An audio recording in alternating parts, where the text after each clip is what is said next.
Ladies and gentlemen, I'm here today to talk about a puzzle that for too long has been unfairly sidelined in discussions about what truly matters in competitive cubing.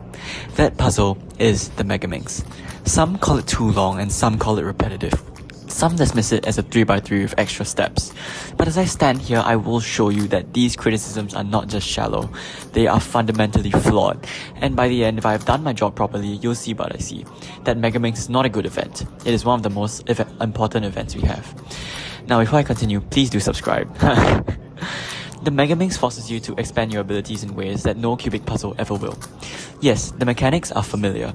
Layers, turns, algorithms, but the geometry changes everything. You are no longer navigating a cube where opposite faces are fixed in your mind and orientations are easy to track. Instead, you face a 12-sided challenge where every face demands equal attention and where losing your bearings for even a moment can cost you to solve. Think about what that means for a solver's development. You cannot rely on autopilot muscle memory alone. You must improve your spatial awareness, and you must learn to keep track of patterns across a greater range of angles. You must stay mentally engaged for a sustained period of time. It builds stamina, planning, and crucially it builds look ahead. Because the moment you stop thinking ahead in megaminx, you fall behind. Now there's another element to this, physical discipline. A 3x3 allows for a degree of recklessness. You can execute algorithms at full speed, relying on generous corner cutting to save you from inaccuracy. Megaminx does not afford you that luxury. The shape of the puzzle, the smaller pieces, the pentagonal faces demand that you adjust your grip and turning style. This is not optional, it's a requirement. If you overshoot, you lock up, and if you grip too loosely, you lose control. That means that over time, megaminx solves train you to be precise, to find rhythm, to keep consistent turning even as fatigue sets in. The kind of control you develop here is directly transferable to other events.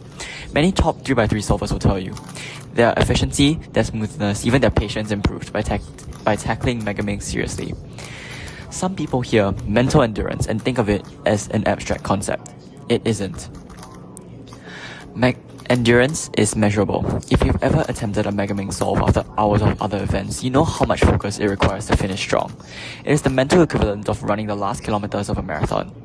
The mind wants to wander, the hands want to slow down, but you must hold yourself to the same standard from start to finish. This is where the puzzle becomes more than just turning plastic. It becomes a test of willpower. And in competition, willpower matters. Those who can stay calm, accurate, and deliberate over a long solve are those who perform under pressure in any event. Now let's talk about the people. Megaminx doesn't attract casual dabblers the way 3x3 or Pyramid might. It attracts those willing to put in the time, the effort, and the patience to master something that at first glance appears unapproachable. And that means its community is, by necessity, one of the most dedicated subgroups in cubing.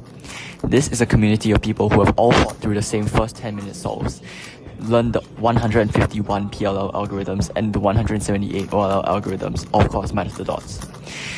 That shared struggle creates camaraderie, and camaraderie is the foundation of any strong competitive scene. Finally, megaminx has incredible competitive depth.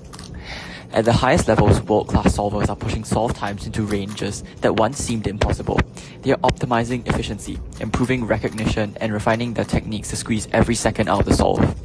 Aidan Granger, Leandro Martin Lopez, Johan Pablo Funky, all of these people are pioneers of the generation. And here's the thing, you can't fake a good megaminx solve. In 3x3, sometimes a lucky PLL skip can carry you to a PB.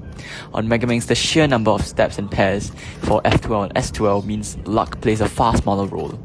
Your luck is almost entirely a reflection of your skill. Megaminx expands your skill set. It teaches physical discipline. It builds mental endurance. It nurtures a dedicated and passionate community. It rewards genuine skill at the highest competitive levels. It is not an accessory to cubing. It is a cornerstone. Remove it and you take away a proving ground for some of the most important qualities a cuber can develop. So I say this. Next time you see a megaminx on your table, do not dismiss it. Do not assume it's a gimmick. Pick it up. Feel its weight. Turn it. Let it challenge you and let it frustrate you. And eventually, let it teach you. Because megaminx is not just a good event, it is an essential event. Thank you.